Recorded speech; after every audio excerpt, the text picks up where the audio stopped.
Donnie Rowe's life sentence without parole came as a surprise to some folks in the courtroom. Yesterday, Judge Brenda Trammell sentenced Rowe to life in prison without parole after jurors could not agree on the death penalty.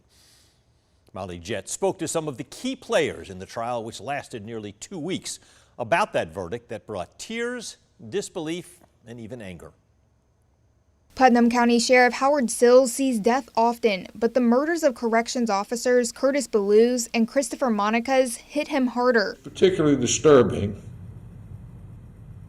when those bodies have uniforms on. Sills says he was disappointed the 12 jurors couldn't agree unanimously for the death penalty. These are bad men, and there are people in our society that the only way you're ever going to control is to execute them.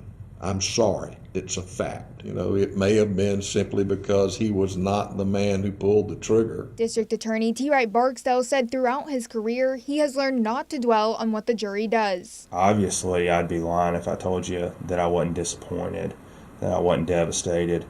More so for the victims, more so for my staff, who did a phenomenal job, but they made their decision. Defense attorney Frank Hogue said he was pleasantly surprised when the jury told Trammell they were split. Until we received that note in court, we had no idea. We are greatly relieved that we achieved our goal. We kept him off death row, and that was the goal. We had the best of the best in there, and a jury couldn't even get halfway to death. He got not one iota of punishment for any of those crimes because he was already doing life without parole. Both Barksdale and Sills say they're afraid that someday, due to changing laws or new developments, Rowe might become eligible for parole. In Eatonton, Molly Jett, 13 WMAZ News.